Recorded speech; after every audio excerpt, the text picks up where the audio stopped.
யோவான் எழுதின சுவிசேஷம் 3ஆம் அதிகாரம் 16வது வசனத்தில் அவர் தம்முடைய ஒரே பேரான குமாரனை தந்தருளி இவ்வளவாய் உலகத்தில் அன்பு கூர்ந்தார் அப்படின்னு இருக்கு. இது நாம் பொதுவாக எல்லாருமே தெரிஞ்ச ஒரு வசனம் தான். இதை நாம் எல்லா இடங்களிலும் பார்த்துருக்கோம், தெரிஞ்ச ஒரு வசனம். ஆனால் இந்த வசனத்திற்கும் இன்னொரு வசனத்துக்குமான தொடர்பை தான் நாம் இன்னைக்கு பார்க்க போகிறோம். வாசிங்கள், மத்தேயு எழுதின சுவிசேஷம் 3ஆம் அதிகாரம் 17வது வசனத்தை வாசிங்க. மத்தேயு 3:17 வாசிங்க. அன்றியும் வானத்திலிருந்து ஒரு சத்தம் உண்டாகி, இவர் என்னுடைய நேசகுமாரன், இவரில் பிரியமா இருக்கிறேன் என்று உரைத்தது. இந்த வசனமும் உங்களுக்கு தெரிஞ்ச வசனம் தான். ஆனால் இந்த வசனத்துக்கும் அந்த நாம் வாசித்த யோவான் 3:16க்கும் சில வித்தியாசங்கள் இருக்கிறது. என்ன வித்தியாசம் இருக்குது அப்படின்னா, பிதாவாகிய தேவன் பேசுகிற ஒவ்வொரு வார்த்தைக்குமே வானத்திலேருந்து சத்தம் உண்டாகின்னு இருக்குது. ரெண்டுமே இப்போ அதுவும் பிதா சொன்னது தான், இதுவும் பிதா சொன்னது தான். தம்முடைய ஒரே பேரானை குமாரனை தந்தருளி அப்படின்னு இருக்குது. இங்கே இவர் என்னுடைய நேசகுமாரன் அப்படின்னு இருக்குது. ரெண்டுமே பிதா திருவிழம் பற்றக்கூடியதான வசனம். நம்ம எல்லாருக்கும் தெரிந்திருக்கிறபடி வேத வசனத்தில் ஒரு எழுத்தின் உறுப்பு கூட ரொம்ப முக்கியம். நம்ம மாதிரி ஆண்டவர் பேச மாட்டார். நம்ம பேசும்போது ரொம்ப கேஷுவலாக தேவையில்லாத வார்த்தைகள் நிறையா இருக்கும், தேவையான வார்த்தைகள் கொஞ்சம் தான் இருக்கும் நம்ம பேசுகிறதுல. வசனம் சொல்லுது, ஆகாத சம்பாஷணைகள் நிறையா இருக்கும் நம்ம பேசுகிறதுல. அதுவும் நல்ல வார்த்தைனா என்ன அப்படின்னு கேட்டிங்கன்னா, பைபிள் சொல்லுது, சிலருக்கு பக்தி விருத்தி உண்டாக பேசுகிற நல்ல வார்த்தைகளையே பேசுங்கள் அப்படின்னு. பக்தி விருத்திக்கு ஏதுவான நல்ல வார்த்தைகளை பேசுங்கள். அப்போ பக்தி விருத்திக்கு ஏதுவாக இல்லாததெல்லாம் என்ன வார்த்தை? கெட்ட வார்த்தை. நம்மளை பொறுத்த வரைக்கும் கெட்ட வார்த்தைனா வேற. பைபிளை பொறுத்த வரைக்கும் கெட்ட வார்த்தைனா என்னென்னா, பக்தி விருத்திக்கு ஏதுவில்லாத எல்லா வார்த்தையுமே கெட்ட வார்த்தை தான். நம்மளை மாதிரி பிதா பேச மாட்டார், நம்மளை மாதிரி ஆவியானவர் பேச மாட்டார். அவங்க பேசுகிறாங்கன்னா அதில் ஏதாவது ஒரு காரணம் இருக்கும், நோக்கம் இருக்கும். இப்போ யோவான் 3:16 சொல்லும்போது அவர் தம்முடைய ஒரே பேரான குமாரனை தந்தருளி அப்படின்னு இருக்கு. அதே நேரத்தில் மத்தேயு 3 வாசிக்கும் போது இவர் என்னுடைய நேசகுமாரன். ஏன் இயேசு கிறிஸ்துவை இந்த பூமிக்குள்ளே அனுப்பும் பொழுது பரலோகம் அவரை குமாரன் என்று சொல்லுகிறது. அதே நேரத்தில் இயேசு கிறிஸ்து யோர்தானிலிருந்து ஞானஸ்நானம் பெற்று அப்படி வெளியே வரும்பொழுது இவர் என்னுடைய நேசகுமாரன் என்று சொல்லுகிறது. இந்த குமாரனுக்கும் நேசகுமாரன், இவரில் நான் பிரியமாயிருக்கிறேன் அப்படிங்கிறதுக்கும் என்ன வித்தியாசம்? இப்போது இயேசு கிறிஸ்துவை பற்றி நம்ம பார்க்குற விஷயங்கள் எல்லாத்துக்கு பின்னாடியும் ஒரு விஷயத்தை நம்ம மனசில் வச்சுக்கணும். அவர் நமக்கு ரோல் மாடல். எல்லாத்துலேயும் அவர் என்னவா இருக்கிறாரு? மாதிரியாக இருக்கிறார். அவர் ஏன் ஞானஸ்நானம் எடுக்கணும்? எடுத்தார். ஏன் எடுத்தார்னா நம்ம எடுக்கணும், அதுக்காக அவர் எடுத்தார் இல்லையா? அவர் தாமே நம்மை போல எல்லா விதத்திலும் சோதிக்கப்பட்டார். எதுக்காக சோதிக்கப்பட்டார்? நாம் பலப்படும்படி அவர் சோதிக்கப்பட்டார். அந்த சோதனை நமக்கும் வரும். ஸோ இயேசு கிறிஸ்து எல்லாத்துலேயும் நமக்கு என்னவா இருக்கிறாருன்னு கேட்டிங்கன்னா, மாடலாக இருக்கிறார். இப்போது நாம் இந்த பூமிக்கு வரும்பொழுது குமாரராக வருகிறோம். ஒரு இடத்துல நம்ம ஒரு தாய்க்கும் ஒரு தகப்பனுக்கும் நாம் குமாரர்களாக குமாரத்திகளாக பிறக்கிறோம். ஆனால் வேதம் என்ன விரும்புகிறது? தேவன் என்ன விரும்புகிறார்? ஒரு காலகட்டத்தில் இவர் என்னுடைய நேசகுமாரனாய் மாற வேண்டும் என்று விரும்புகிறார். இந்த குமாரனிலிருந்து நேசகுமாரனாய் நாம் எப்படி மாறுறது? அதான் ரொம்ப முக்கியம். அப்போ தான் ஆண்டவர் சொல்கிறாரு, இவரில் நான் பிரியமாக இருக்கிறேன். எப்போ தேவன் நம்மளை கிருபையாக இருக்கிறாரு, அன்பாக இருக்கிறாரு, இரக்கமாக இருக்கிறாரு, எல்லாமே உண்மைதான். ஆனால் வசனம் சொல்லுது, நான் இவரில் பிரியமாக இருக்கிறேன். எப்போ பிரியமாக மாறுறாரு? பூமிக்குள்ளே வரும்போது குமாரனாக வராரு. எப்போ அவர் நேசகுமாரனாக மாறுறாரு? எப்போ அவர் பிரியமாக இருக்கிறாரு அப்படிங்கிறத நாம் கொஞ்சம் கவனிக்கணும். அந்த 30 ஆண்டு காலம் இயேசு அந்த ஊருக்குள்ளே இருக்கிறார், இஸ்ரவேலுக்குள்ளே இருக்கிறார். இருந்து அவர் 30 வருஷம் ஏறக்குறைய 30 வயது உள்ளவராக இருந்தார்னு லூக்கா சொல்லுது. அப்போ 30 வயது முடிச்ச அவர் ஞானஸ்நானம் எடுக்க வந்தபோது வேத பரலோகம் அவரை குறித்து ஒரு சாட்சி கொடுக்கிறது. என்ன சாட்சி கொடுக்குதுன்னா, இவர் என்னுடைய நேசகுமாரன்னு சொல்லுது. இவரில் நான் பிரியமாக இருக்கிறேன். இந்த 30 வருஷத்தில் இயேசு கிறிஸ்துவானவர் குமாரனாக இருந்து என்னவா மாறி இருக்கிறாரு? நேசகுமாரனாக மாறி இருக்கிறார்.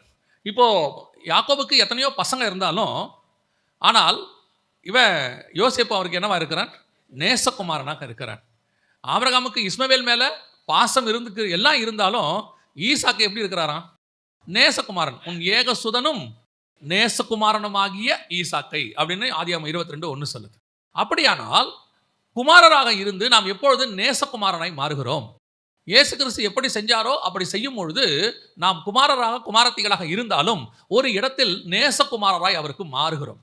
எப்படி மாறுகிறோம் அப்படின்னு சொல்லி பார்க்கும் பொழுது இயேசு கிறிஸ்துவை குறித்து சில காரியங்களை நாம் வாசிக்க வேண்டியிருக்கிறது. மிக முக்கியமாக அவர் நேசகுமாரனாய் மாறுவதற்கு என்ன செய்தார் அப்படின்னு சொல்லி பார்த்தீங்கன்னு சொன்னால், வாசிங்க, எபிரேயருக்கு எழுதின நிருபம் 4ஆம் அதிகாரம் 15வது வசனத்தை வாசிங்க. 4ஆம் அதிகாரம் 15வது வசனத்தை வாசிங்க. நம்முடைய பலவீனங்களை குறித்து பரிதபிக்க கூடாத பிரதான ஆசாரியர் நமக்கு இராமல் எல்லா விதத்திலும், நல்ல கவனிங்க, எல்லா விதத்திலும் நம்மை போல சோதிக்கப்பட்டு பாவம் இல்லாதவராய் இருக்கிற பிரதான ஆசாரியர். அப்படின்னா இயேசு கிறிஸ்து குமாரனாயிருந்து நேசகுமாரனா மாறினதுக்கு அவர் தேவனாக அல்லது தேவகுமாரனாக எந்த சோதனையும் இல்லாமல் அவர் பயங்கரமாக ஒரு சொஃபிஸ்டிகேட்டட் லைஃப் வாழ்ந்து பரலோகம் அவரை கையில் தாங்கினதுனா இல்லை. அவர் பரலோகம் என்ன பண்ணிருச்சு, 30 வருஷம் பூமியில் கொடுத்துருச்சு. இந்த பூமியில் எப்படி கொடுத்துருக்குதாமா, அவரை நம்மை போல எல்லா விதத்திலும் சோதிக்கப்பட்டு. நாம் இந்த சோதனை வரும்போது நம்ம எல்லாரும் சொல்கிற ஒரு வார்த்தை என்ன தெரியுமா, நம்ம தெரியாமல் தான் அதை சொல்கிறோம். என்ன சொல்கிறோம் அப்படின்னா, எனக்கு வந்த சோதனை யாருக்குமே இல்லைங்க, என்ன மாதிரி கஷ்டம் யாருக்குமே இல்லைங்க அப்படிங்கிறோம்.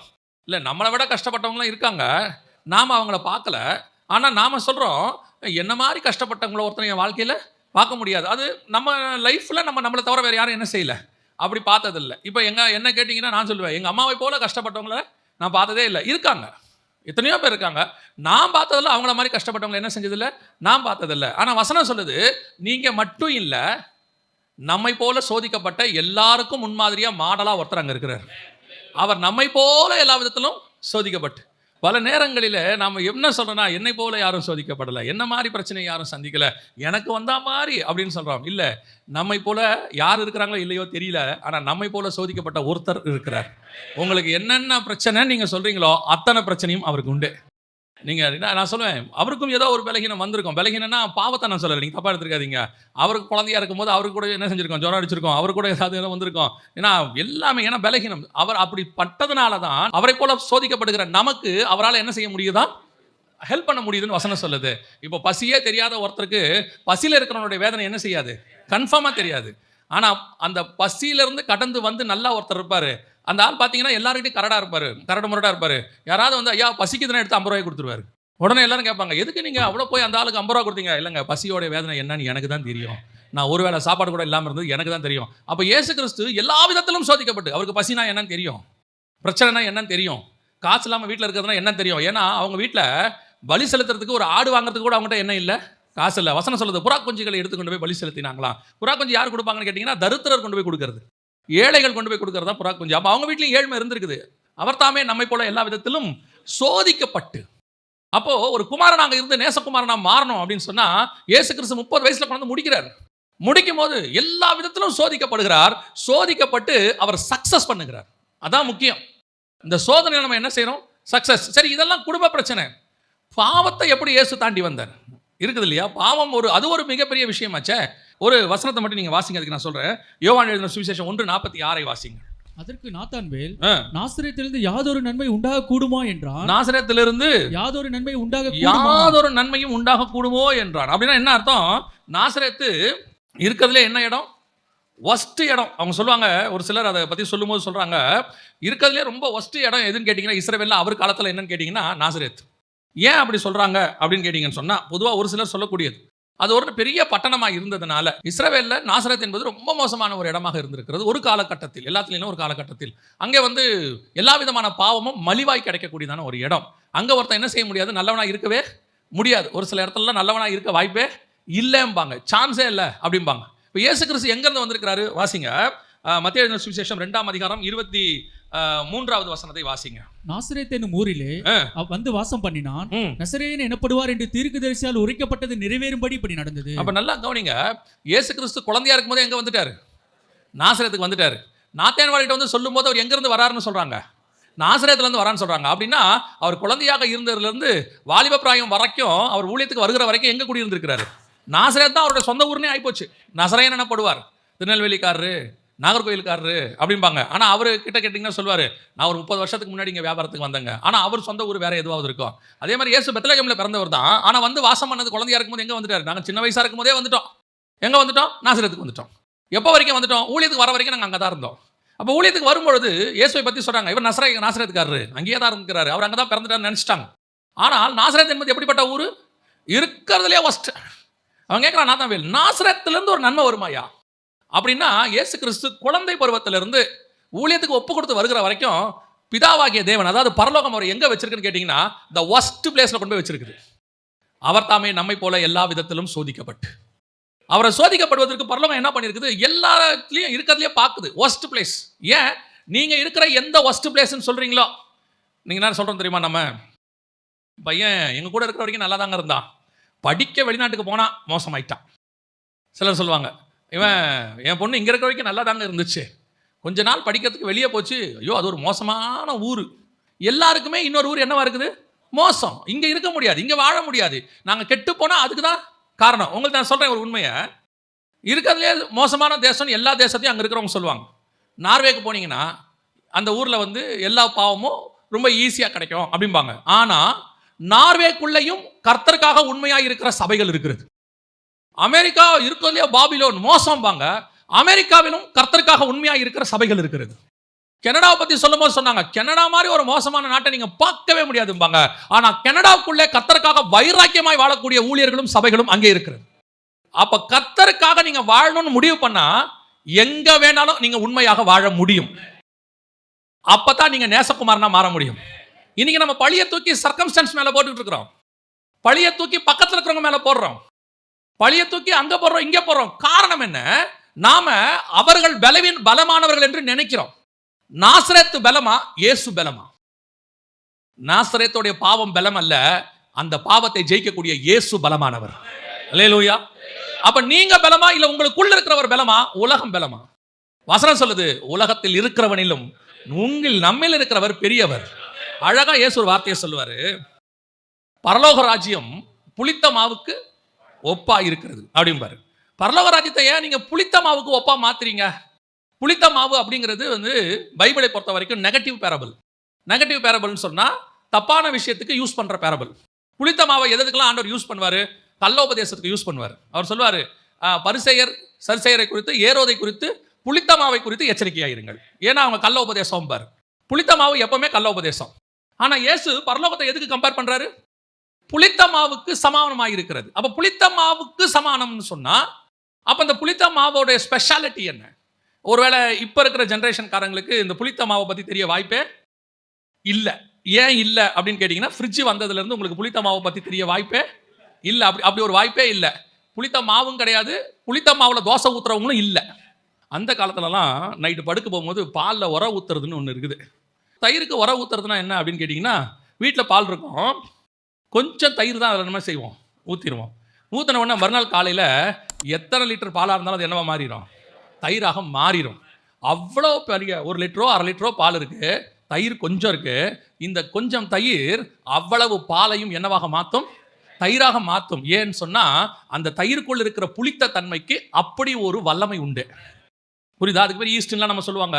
அதோட புளித்த தன்மைக்கு அப்படி ஒரு பவர் உண்டு. இதைத்தான் இயேசு வந்து இஸ்ரவேலோட இதில் சொல்றாரு, புளித்த மாவுக்கு என்னவா இருக்கிறது? சமானமாக இருக்கிறது. அந்த புளித்த தன்மை அது எதுக்கு ஈக்குவலா இருக்குதான்? பரலோக ராஜ்யத்துக்கு ஈக்குவலா இருக்குதான். அவருடைய அர்த்தம் என்ன? உன்னை சுத்தி இருக்கிறவர்கள் எப்பேற்பட்ட பாவிகளும் பாவமான இடமாக இருந்தாலும் சரி, உனக்குள் இருக்கிற பரலோக ராஜ்யத்திற்கு அவர்கள் அத்தனை பேரையும் உன்னை போல மாற்றுகிற வல்லமை உண்டு என்று ஆண்டவர் சொல்லுகிறார். அல்லேலூயா. அதுதான் உங்களுக்குள்ள இருக்கிற பவர், நமக்குள்ள இருக்கிற பவர். உலகத்தில் இருக்கிறவனிலும் நம்மில் இருக்கிறவர் பெரியவர்னா என்ன அர்த்தம்னா, அவர் நம்மை சுத்தி இருக்கிற அத்தனை பேரையும் நம்மை போல மாற்றுவார், நமக்குள் இருக்கிறவரை போல மாற்றுவார். இன்னைக்கு நாம எதை அறிக்கை பண்ணிட்டு இருக்கிறோம்? எதை அறிக்கை பண்ணிட்டு இருக்கிறோம்? நம்மளை சுத்தி இருக்கிறது சரியில்லை, அதனால நான் சரியில்லை. அவங்க பாவம் செய்யறாங்க, அதனால நான் பாவம் செய்யறேன். ஒரு நாள் நான் இப்படி சொல்லிட்டே இருப்பேன், உன்னால தான் நான் கோவப்படுறேன், நீங்க பேசுறதுனால தான் நான் பேசுறேன் அப்படின்னு. ஒரு நாள் ஆண்டவர் என்ன கேட்டாரு, நீ என்ன கோவப்படுற, ஏன் பழிய அங்க போடுற, நீ அமைதியாயிரு. நீ எவ்வளவுக்கு அமைதியா இருக்கணுமோ அமைதியாயிரு. நம்மளும் ட்ரை பண்றோம், மாம்சத்தில் இருக்கிறோம், 6 மாசம் அமைதியா இருப்போம், 6 மாசத்துக்கு அதுக்கப்புறம் வெடிப்போம். ஏன்னா மாம்சத்தில் தானே இருக்கிறோம். அது நான் என்ன நினைப்பேன்னா, அன்னன்னைக்கு வெடிச்சிட்டா கூட பரவாயில்ல போல, இந்த 6 மாசம் கழிச்சு வெடிக்கும் போது எரிமலையா வெடிக்குது, மொத்தம் சேர்த்து வச்சு ஒத்துன்னு. ஆனா ஆண்டவர் சொல்றாரு, இல்ல நீ 6 மாசம்ன்றது அப்புறம் 1 வருஷம் ஆகும், 2 வருஷம் ஆகும், அதுக்கப்புறம் நீ என்னவாயிருவ? அமைதியாயிருவ. நீ எல்லாத்தையும் மாத்த ட்ரை பண்ணாரு, முதல்ல நீ என்ன செய்ய? நீ மாறு. நீ மாறாம சுத்தி இருக்கிற எதுவுமே மாறாது. ஏன்னா மத்தத மாத்திர அதிகாரம் உன் கையில தான் இருக்கு, அதுகிட்ட இல்ல. அதுகிட்ட மாத்திர எதுவுமே இல்ல. அவங்க சரியாக சொல்லுங்க, இவங்கள சரியாக சொல்லுங்க, நான் சொல்றேன் சரியா, யாரும் ஆக மாட்டாங்க. நம்ம ஆயிட்டோம்னா நமக்குள்ள இருக்கிற பரலோகம் அவர்களையும் மாற்றும். அதுதான் ஆண்டவர் சொல்றார், புளித்த மாவுக்கு சமானமாக இருக்கிறது. இதுதான் இயேசு கிறிஸ்து நாசரேத்துல இருக்கும்போது நடந்தது. இயேசு நாசரேத்துல இருக்கிறாரு, நாசரேத் பாவத்தில் இருக்குது. அந்த பாவம் இயேசுவை தொட முடியவில்லை. ஆனால் இயேசுவின் பரிசுத்தம் ஒரு நாள் நாசரேத்தை மாற்றிவிட்டது, உலகத்தையே மாற்றிவிட்டது. அந்த வல்லமையை கர்த்தர் உங்களுக்கு எனக்கு கொடுத்திருக்கிறாரு. அப்பதான் நம்ம குமாரன், நேசகுமாரனாய் மாற முடியும். 30 வருஷம் இயேசு சோதிக்கப்பட்டார். 30 வருஷம் சோதிக்கப்பட்டார். சோதிக்கப்பட்டு 30 வருஷம் முடிச்சு வந்து யோர்தான்ல இறங்கி ஞானஸ்நானம் எடுத்து அப்படி வராரு. பரலோகம் சொல்லுது, 30 வருஷம் இவரை நான் பார்த்திருக்கிறேன், இவர் என்னுடைய நேசகுமாரன், இவரில் நான் பிரியமாய் இருக்கிறேன், இவரை எந்த உலகமோ பாவமோ எதுவுமே அவரை தொட முடியவில்லை. அப்பதான் அவர் நேசகுமாரனாய் மாறுகிறார். வரும்போது அவர் குமாரன், ஆனால் 30 வயசு கழிச்சு அவர் நேசகுமாரன். நீங்கள் நான் அப்படி மாற முடியுமா? இன்னைக்கு நாம நாசரேத்தை போல நம்ம மாறிக்கிட்டு இருக்கிறோமே. ஒரு அழகான ஒரு வசனம் உண்டு, யோசித்து பாருங்க எப்படி இருந்திருக்கணும். இவரு நாசரேத்தை பத்தி ஒரு வசனம் சொல்லுது, இதை படிச்சு பாருங்க. ஆதியாகமம் 6ஆம் அதிகாரம் 9வது வசனமும் 11வது வசனமும் வாசிங்க. நோவாவின் வம்ச வரலாறு. நோவா தன் காலத்தில் இருந்தவர்களுக்குள்ளே நீதிமானும் உத்தமனுமாய் இருந்தான். நோவா தேவனோடு சஞ்சரித்துக் கொண்டிருந்தான். பூமியானது தேவனுக்கு முன்பாக சீர்கெட்டதா இருந்தது. பூமி கொடுமையினால் நிறைந்திருந்தது. 12 தேவன் பூமியை பார்த்தார், இதோ அது சீர்கெட்டதா இருந்தது. மாம்சமான யாவரும், அதாவது மாம்சமான யாவரும் எவ்ரிபடி அத்தனை பேரும், மாம்சமான யாவரும் பூமியின் மேல் தங்கள் வழியை கெடுத்துக் கொண்டிருந்தார்கள். தங்கள் வழியை கெடுத்துக் கொண்டிருந்தார். அப்படின்னா என்ன அர்த்தம்? ஒருத்தன் கூட அங்க நல்லவன் இல்லைன்னு அர்த்தம். பூமியானது சீர்கேடா இருந்தது, பூமியானது கொடுமையினால் நிறைந்திருந்தது. ஆனா வசனம் சொல்லுது, நோவா நீதிமானாக இருந்தான். இதுதான் நீங்கள் குமாரனாக இருந்து நேசகுமாரனாய் மாறதுக்கான வழி. எது மேலேயும் பழிய போடவே முடியாது. நீங்க பழிய போட்டு தப்பிச்சுக்கலான்னு சொல்லவே முடியாது. அவன் சரியில்லை இவன் சரியில்லைன்னு சொல்லவே முடியாது. நான் சரியா இருந்தால் என்னை சுத்தி எது சரியில்லாம முழு உலகமும் சரியில்லை, டோட்டல் வேர்ல்டுமே சரியில்லை. ஆனா வசனம் சொல்லுது நோவா நீதிமானாக இருந்தார். யோசித்து பாருங்க, சோதோம் குமாராவை எடுத்துட்டு பாருங்க. சோதோம்குள்ள அத்தனை பேரும், அதாவது ஊரே அழியிற இடத்துக்கு முந்தின ஸ்டேஜுக்கு வந்துருச்சு. அன்னைக்கு மறுநாள் காலையில ஊர் என்ன செய்ய போகுது? அழிய போகுது. ஆனா அந்த முந்தின நாள் வரைக்கும் லோத்துவை குறித்து வசனம் சொல்லுகிறது நீதிமானாகிய லோத்து. அந்த முந்தின நாள் நைட் வரைக்கும் அந்த லோத்தினுடைய பிள்ளைகளை குறித்து வசனம் சொல்லுது, புருஷனை அறியாத 2 கன்னி பெண்கள் அவனுக்கு இருந்தார்கள். 2 பேரும் தங்களை கெடுத்துக் கொள்ளாமல் இருந்தார்கள். அப்படின்னா எந்த ஊர்ல இருக்குன்றது முக்கியம் இல்ல, யார் என்ன செய்யறாங்கன்றது முக்கியம் இல்ல, யார் எவ்வளவு மோசமானவங்கிறது முக்கியம் இல்ல, நான் எப்படி இருக்கிறேன் என்பதுதான் முக்கியம். அந்த இடத்துல அவ்வளவு பெரிய சீர்கேடான பூமிக்குள்ள டோட்டல் பூமியும் கெட்டு போயிருந்துச்சு, ஒரு நீதிமான் இருந்தான். டோட்டல் நாசரேத்தும் கெட்டு போயிருந்தது, ஒரு இயேசு கிறிஸ்து ஒழுங்காக இருந்தார்.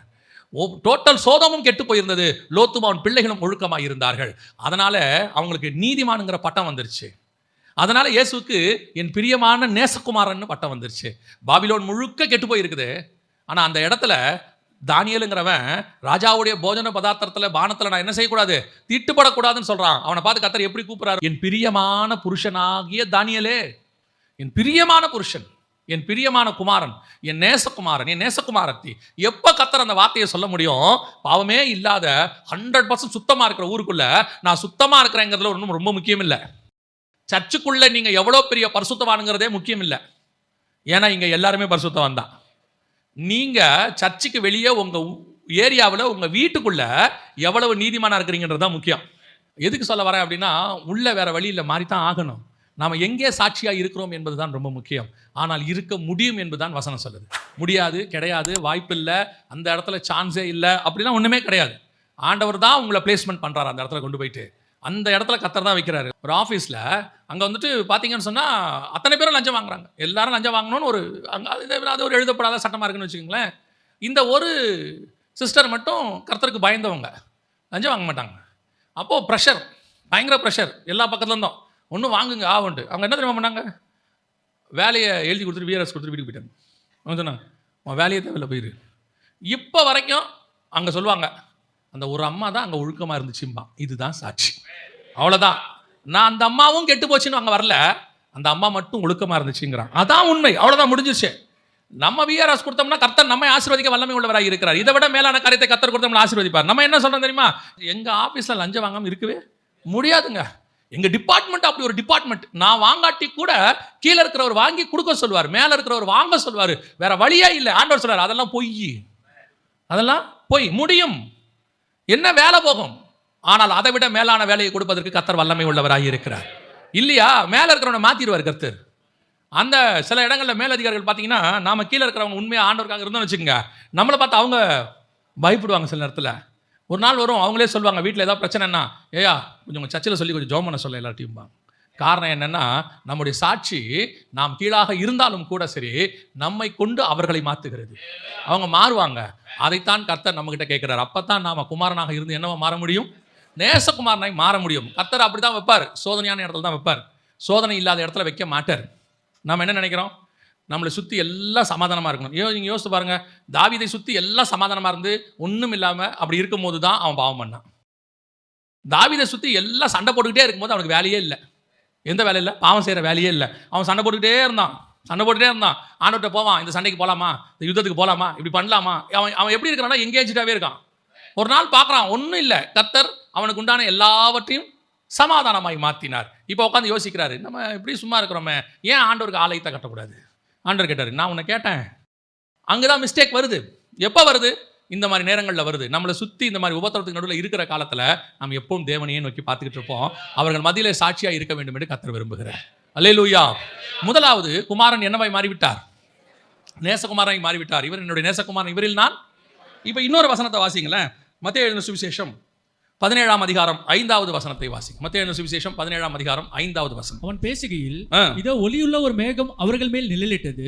இவர் என்னுடைய நேசகுமாரன், இவரில் பிரியமா இருக்கிறேன், இவருக்கு செவி கொடுங்கள் என்ற அந்த மேகத்திலிருந்து ஒரு சத்தம் உண்டாயிற்று. இப்போ மத்தேயுல சொன்னதுக்கும் 3ஆம் அதிகாரத்தில் சொன்னதுக்கும் மத்தேயு 17ல சொன்னதுக்கும் என்ன வித்தியாசம்? இவருக்கு ஒரு எக்ஸ்ட்ரா வேர்டை சேர்க்கிறாரு. இதுவே 3ஆம் அதிகாரம் மத்தேயுல சொன்னபோது இந்த வேர்டை அவர் சொல்லல. இவர் என்னுடைய நேசகுமாரன், இவரில் நான் பிரியமா இருக்கிறேன்னு முடிச்சிட்டார். ஆனா இப்போ திருப்பி அந்த வசனம் என்ன சொல்லுது? இவர் என்னுடைய நேசகுமாரன், இவரில் பிரியமா இருக்கிறேன், இவருக்கு செவி கொடுங்கள், இவருக்கு செவி கொடுங்கள்ங்கிற எக்ஸ்ட்ரா வேர்டு ஜாயின் ஆகுது. இது எப்போ ஜாயின் ஆகுது? இந்த சம்பவம் எப்போ நடக்குது அப்படின்னு சொல்லி நீங்க பாத்தீங்கன்னு சொன்னா, இயேசு ஊழியத்தை முடித்து விட்டு சிலுவை மரணத்துக்கு போகிறதுக்கு முன்னாடி, எருசலேமுக்குள்ள நுழையறதுக்கு முன்னாடி இது நடக்குது. லூக்கா எழுதின சுவிசேஷம் 9ஆம் அதிகாரம் 30-31 வாசிங்க. அன்றையும் மோசே எலியா என்னும் 2 பேரும் மகிமையோட காணப்பட்டு அவருடனே சம்பாஷணை பண்ணி அவர் எருசலேமிலே நிறைவேற்ற போகிற அவருடைய மரணத்தை குறித்து பேசிக் கொண்டிருந்தார்கள். அப்ப இவர் அடுத்து எங்க போறாரு? எருசலேமுக்கு போறாரு. முடிவு மரணத்தை குறித்து அங்க காரியங்கள் நடக்க போகுது. ரட்சிப்பினுடைய திட்டம் நிறைவேற போகிறது. அதை பத்தி அவங்க சம்பாஷிக்கிறாங்க, பேசுறாங்க. இப்ப நம்ம அங்க என்ன பண்ண போறோம், அது அவங்களுடைய என்ன பேசுறாங்கன்றது அங்க இருக்குது. ஆனால் இப்போ அங்க இருக்கிற பேதுருவையும் அங்க இருக்கக்கூடிய யோவானையும் யாக்கோபையும் பார்த்து பரலோகம் ஒரு கட்டளை கொடுக்குது. இவர் என்னுடைய நேசகுமாரன், இவரில் நான் பிரியமாய் இருக்கிறேன். அடுத்து, இவருக்கு செவி கொடுங்கள். ஏன் இதே வார்த்தையை யோர்தான்ல இருந்து வெளியே வரும்போது திரளான கூட்டமாகிய ஜனங்கள் இருந்துச்சு இல்லையா? யோவான் கிட்ட ஞானஸ்நானம் எடுக்கிறதுக்கு ஜனங்க வந்தாங்க, எல்லா ஊர்ல இருந்து வந்தாங்க. நடுவில் தான் யார் வந்தது? இயேசுவும் வந்தார். அப்படி வரும்போது இதே சவுண்டு பயங்கரமா எல்லாரும் கேட்கும்படி இவருக்கு செவி கொடுங்கன்னு சொல்லி இருந்தா ஃபர்ஸ்ட் டேவே ஞானஸ்நானம் எடுக்க வர அத்தனை பேரும் ரட்சிக்கப்பட்டிருப்பான். எல்லாருக்கும் போயிருக்கோம். ஆனா அங்க அந்த வார்த்தை என்ன செய்யல, சொல்லல. இப்போ ஊழியத்தை ஆல்மோஸ்ட் முடிக்க போறார். அடுத்து அவர் எருசலேமுக்குள்ள போக போறார். மரணத்தை அவர் சந்திக்க போறார், சிலுவையை சுமக்க போறார்.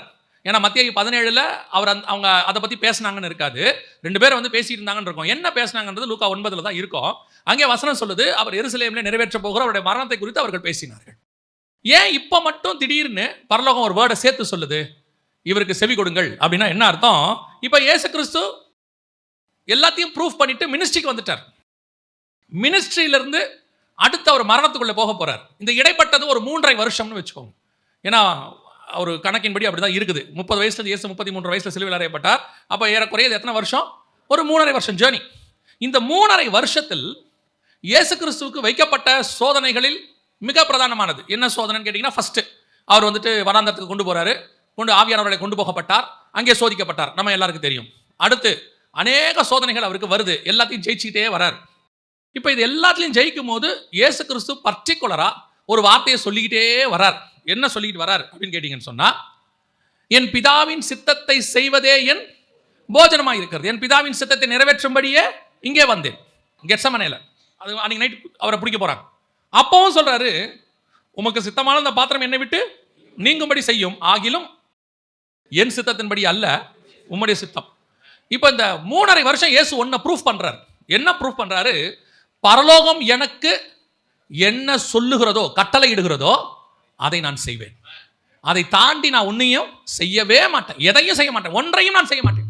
பரலோகம் என்ன சொல்லுதோ அதை நான் செய்வேன். இந்த 3.5 வருஷம் ஜேர்னில பரலோகம் அந்த டெஸ்ட், பரலோகம் இயேசுவை பார்க்குது.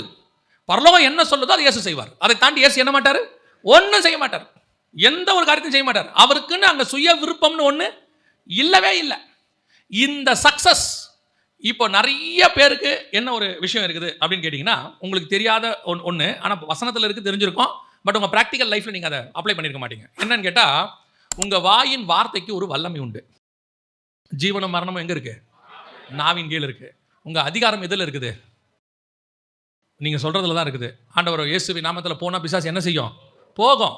வியாதியஸ்தன் மேல் கரங்களை வச்சு ஜெபம் பண்ணா என்ன ஆகும்? நம்ம ஜெபம் பண்ணா கர்த்தர் என்ன செய்றாரு? ஆசீர்வதிக்கிறவனை சபிக்கிறவனை.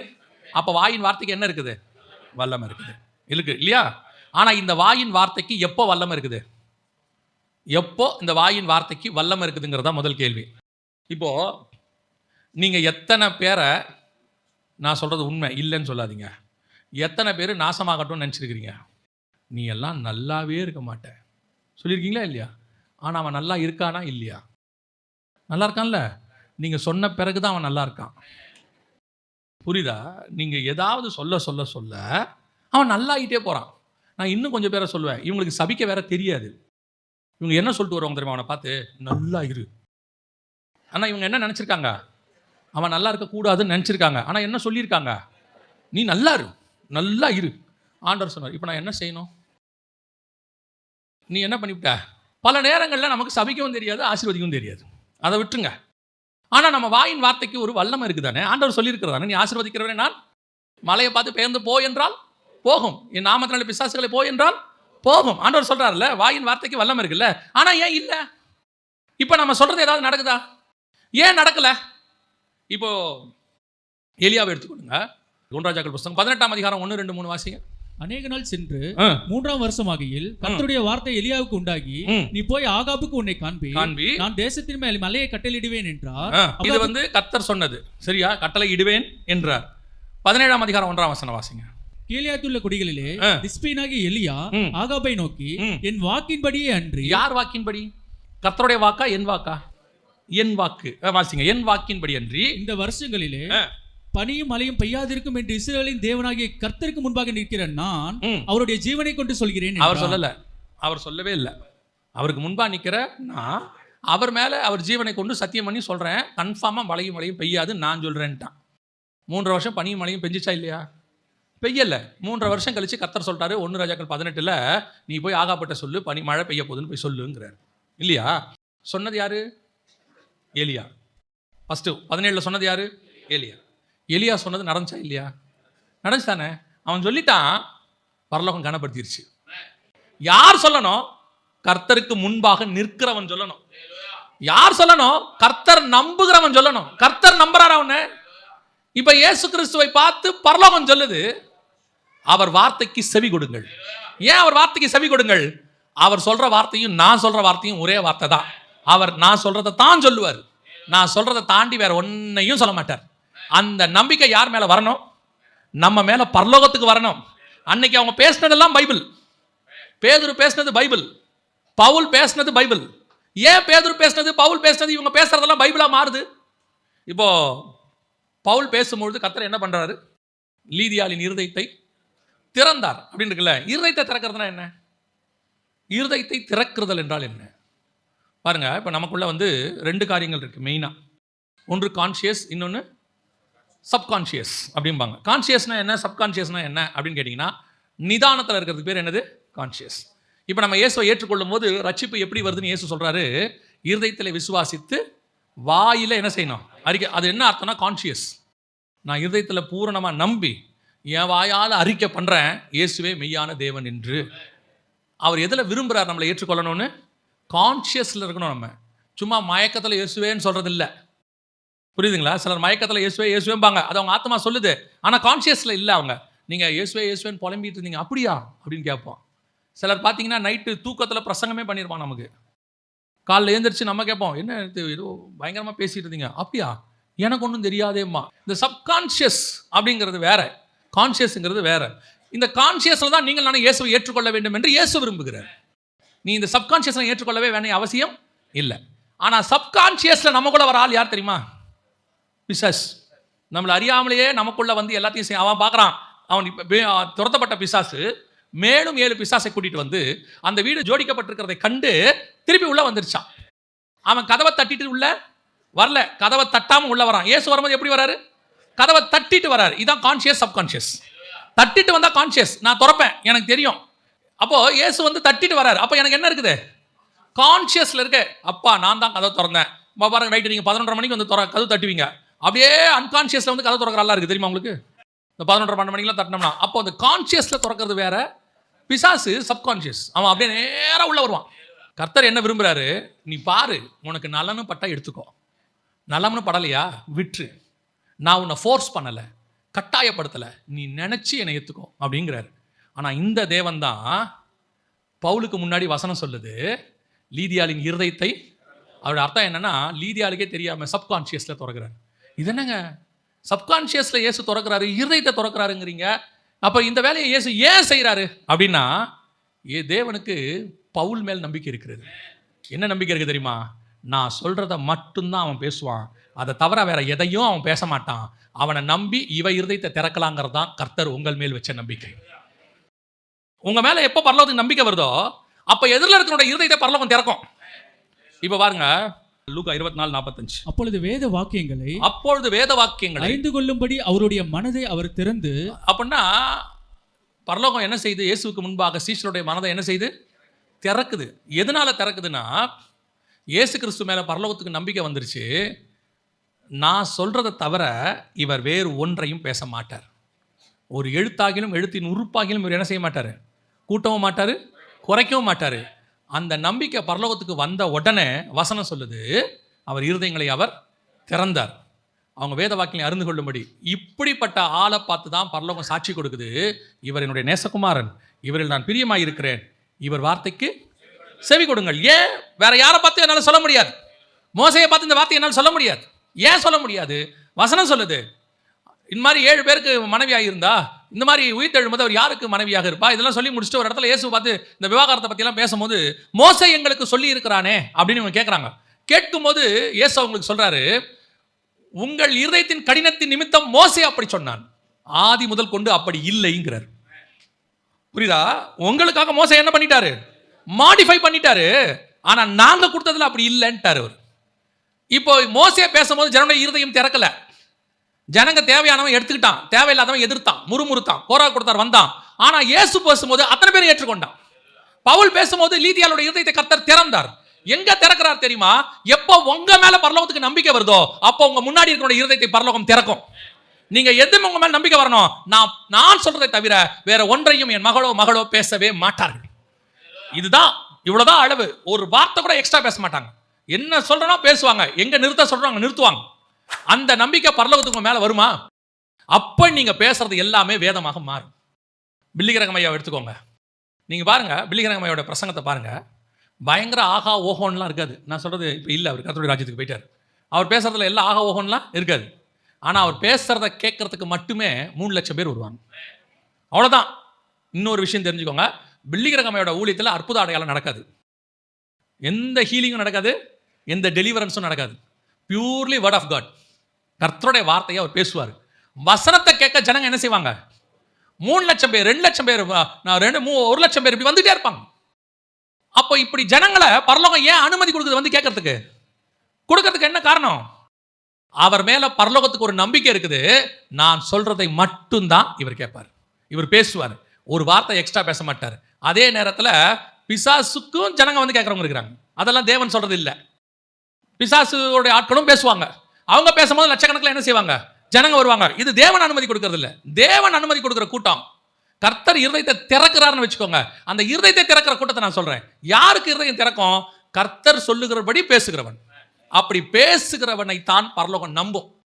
அப்படி இருக்கிறோமா? நம்ம நிறைய பேருக்கு ஆசை இருக்குது, நம்ம சொல்றது நடக்கணும், நம்ம பேசுறத அவங்க கேட்கணும், நம்ம சொல்றதை அவங்க அப்படியே செய்யணும். ஏன் அவங்க செய்ய மாட்டாங்க? நீங்க சொல்றது ஏன் அவங்க இருதயத்துக்குள்ள போக மாட்டேங்குது? நான் சொல்லுங்க, புரியுதா? இப்போ இயேசு பேசினதே பெரும்பான்மையானவங்களுக்கு போகலை, பெரும்பான்மையானவங்களுக்கு போகலை. ஆனால் சீஷர்களுக்குள்ளே போச்சு, எல்லாம் போகுது. பரலோகம் பார்க்குது யார் இருதயத்தை திறக்கணும், யார் இருதயத்தை திறக்கக்கூடாது. ஆனால் ஒருத்தரோட இருதயத்தை திறக்கணும்னு பரலோகம் நினைக்குதுன்னா முதல்ல உங்கள் மேலே பரலோகத்துக்கு நம்பிக்கை வரணும். நீங்கள் அந்த வார்த்தையை பேசுகிறீங்க, கர்த்தர் சொன்னது தான் சொல்கிறீங்க, பைபிளில் உள்ளதை மட்டும்தான் பேசுகிறீங்க, இதிலிருந்து எதையும் கூட்ட மாட்டீங்க, குறைக்க மாட்டீங்க. சிலருடைய பிரசங்கத்தெல்லாம் நீங்கள் பார்த்தீங்கன்னா வார்த்தை கர்த்தருடையதாக இருக்கும், ஆனால் அதில் சொல்கிறதெல்லாம் அவங்கள பற்றி இருக்கும், அவங்க தேவைகள், அவங்க குறைவுகள். அதாவது நம்ம என்ன நினச்சிக்கிறோம் தெரியுமா? நம்ம பேசுகிறத அவங்க நம்புவாங்க. புரியுதா? நம்ம பேசுகிறத அவங்க நம்புவாங்கன்ட்டு சிலர் நேரடியாகவே தங்களை பற்றி பேசுவாங்க. சிலர் நேரடியாக பேச மாட்டாங்க, ஆனால் மறைமுகமாக என்ன செய்வாங்க? நம்ம என்ன நோக்கத்துக்கு பேசுகிறோங்கிறது தான் பரலோகத்துக்கு ரொம்ப முக்கியம். பரலோகம் இருதயத்தை பார்க்குது. இருதயத்தை நிறைவினால் வாய் பேசும். நீங்க வேணா எதிரில் இருக்கிறவன ஏமாத்துற மாதிரி பேசிடலாம். நீங்க சிலர் சொல்லுவாங்க அவர் பேசினார்னா எல்லாரும் மயங்கிடுவாங்க. ஆமா, தேவன் மயங்க மாட்டாரு. ஆண்டவருக்கு தெரியும் end of the day result நியாய தீர்ப்பு உங்களுக்கு தான், அவனுக்கு இல்லை. ஏன்னா பேசுனது நம்ம தானே, நமக்கு தான் நியாய தீர்ப்பு.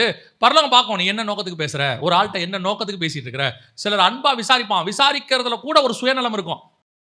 பரலோகம் பார்த்துட்டே இருக்கும், இவன் எதுக்கு விசாரிக்கிறான், இவன் ஏன் விசாரிக்கிறான், இவன் கள்ளன், எல்லாம் பரலோகத்துக்கு தெரியும். எல்லாத்தையும் ஆண்டவர் பார்த்துட்டே இருப்பாரு. நீங்க பேசுறவங்களை ஏமாத்திடுவீங்க, சுத்தி இருக்கிறவங்க கூட ஏமாத்திடுவீங்க. யாரை ஏமாற்ற முடியாது, பரலோகத்தை ஏமாற்றவே முடியாது.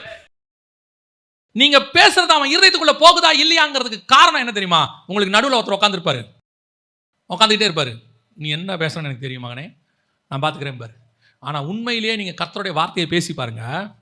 இந்த ஊழியக்காரங்களுக்குலாம் வந்து ஒரு ஜென்ரல் வீக்னஸ் உண்டு, ஸ்பிரிச்சுவல் வீக்னஸ்னு வச்சுக்கோங்களேன். என்ன தெரியுமா? இப்போ உங்களை திருத்தணும்னு எங்களுக்கு ஆசை, நிஜம் இது சரியா? உங்களை திருத்தணும்னு எங்களுக்கு ஆசை. ஆனால் நாங்கள் நேராக சொன்னால் நீங்கள் என்ன செய்ய மாட்டீங்க, கேட்க மாட்டோம். ஆண்டவர் சொல்கிறாரு, நீ அவனை விட்டுரு, நீ நான் சொல்கிறத மட்டும் பேசிக்கிட்டே இரு. நீ நினைக்கிற இடத்துல அவன் திருந்த மாட்டான், நீ நினைக்காத இடத்துல நான் அவனை திருத்திடுவேன் பாரு. எங்கே அவன் திருந்துவான்றது நமக்கு தெரியாது. நம்ம ஒரு ஒரு எடுத்துக்காட்டை சொல்லி இதில் இவர் திருந்துவார்னு மறைமுகமாக அந்த எடுத்துக்காட்டை சொல்லுவோம், ஒரு சாட்சி சொல்லுவோம், அந்த ஊரில் இப்படி ஒன்று நடந்தது அப்படின்னு சொல்லுவோம். அப்போ நாம் என்ன நினைக்கிறோம் தெரியுமா? இந்த ஆளும் இதே மாதிரி ஒரு பிரச்சனையில் இருக்கிறாரு, அந்த ஊரில் நடந்ததுன்னா அவர் இருதயத்தை இது குத்துமோன்னு. குத்தவே குத்தாது. அவன் என்ன சொல்லுவான் தெரியுமா? அது அந்த ஊரில் நடந்துச்சு, நமக்கு இங்கே செட் ஆகாதும்பா. நமக்கு ஐயோ சொல்லி இவ்வளோ வேஸ்ட்டாக போச்சே. ஒரு நாள் அதே ஆள் வந்து நம்மகிட்ட சொல்லுவான், ஐயா நீங்கள் பேசும்போது கர்த்தர் என்கிட்ட பேசினார். எதில் பேசினார்? அவன் ஒன்று சொல்லுவான், அதில் பேசுறதுக்கு வாய்ப்பே இல்லை. அந்த மாதிரி ஒரு சம்பவத்தில் பேச, இதில் எப்படியா நீ ரட்சிக்கப்பட்ட அப்படின்னா அதில் ஒரு பாயிண்ட் கத்துரு.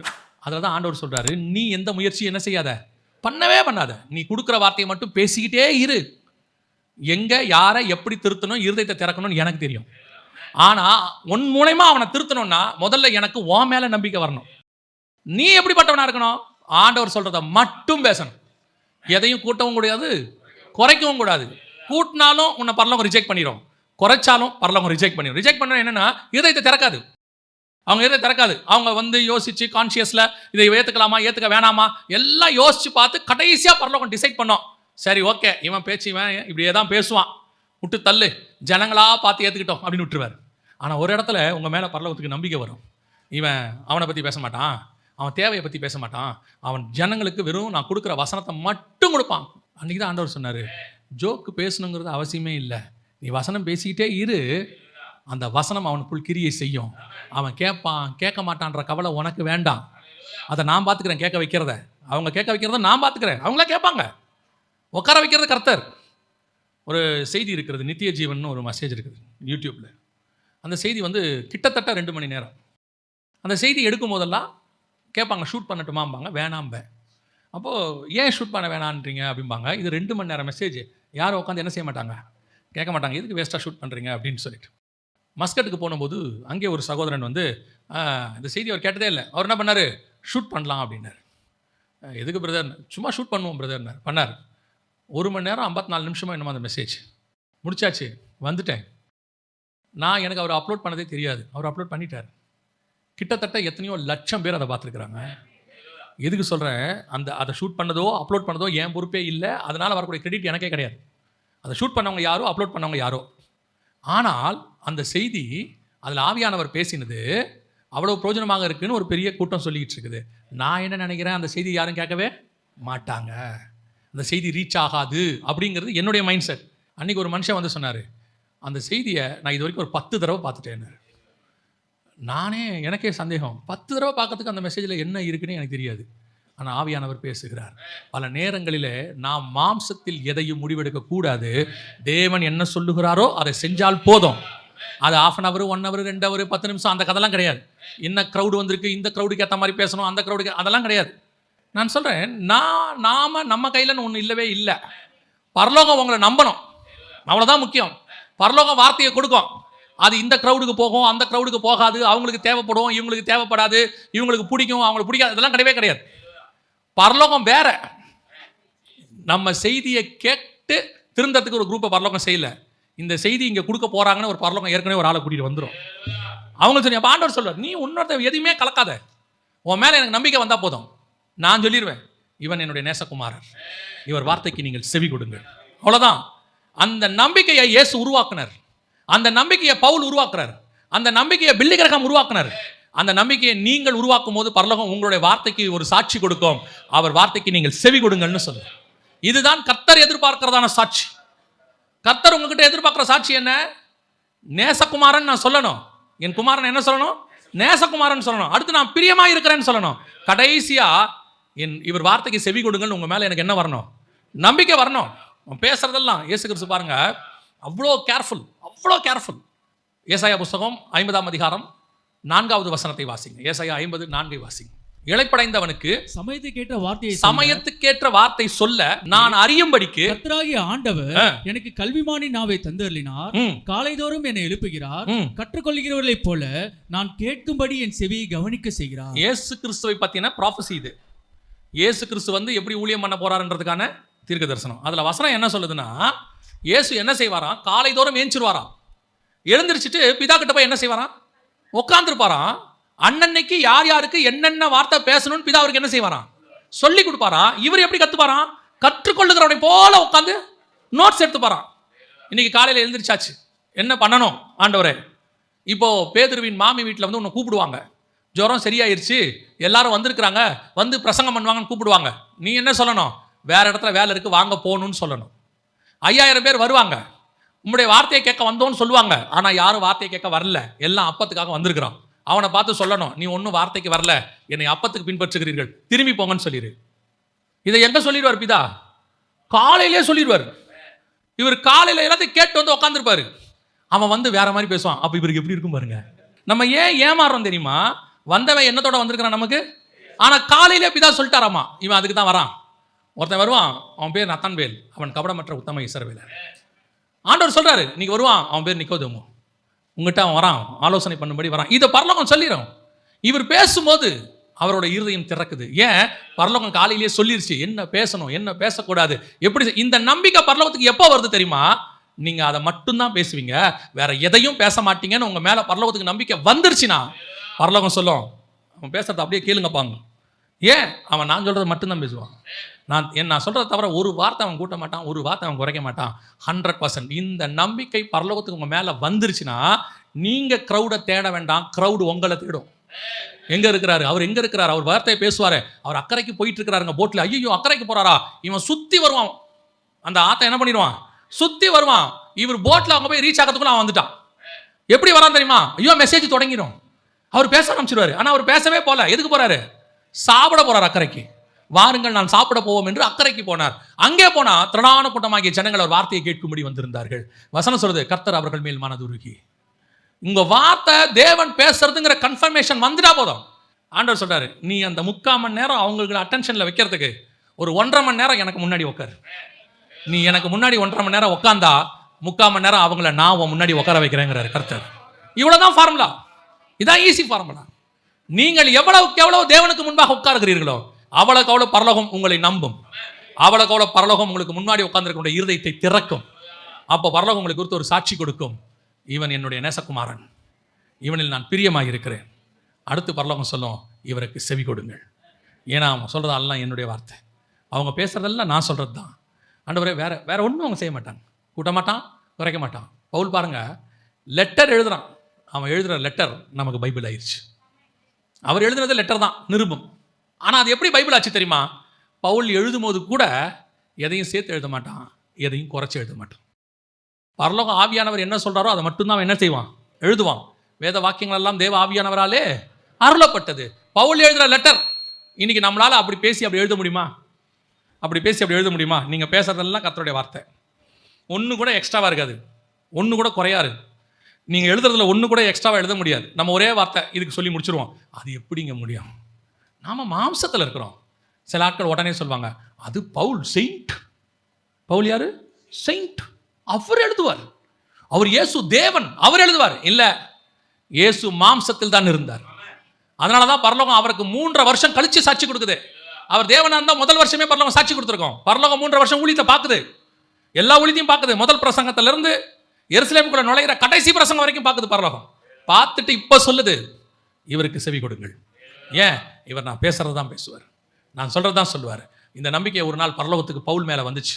இதே நம்பிக்கை ஒரு நாள் பில்லிகரங்க மேலே வந்துச்சு. அதே நம்பிக்கை உங்கள் மேலேயும் வரணும், என் மேலேயும் வரணும். அல்லேலூயா. அப்போ இந்த பூமிக்கு நாம் என்னவா வந்தோம்? வரும்போது குமாரனாக வந்தோம். வாங்க வேண்டிய சாட்சி என்ன? நேசகுமாரன். முடிக்க வேண்டிய சாட்சி என்ன? இவரில் நான் பிரியமாக இருக்கிறேன், இவருக்கு செவி கொடுங்கள்.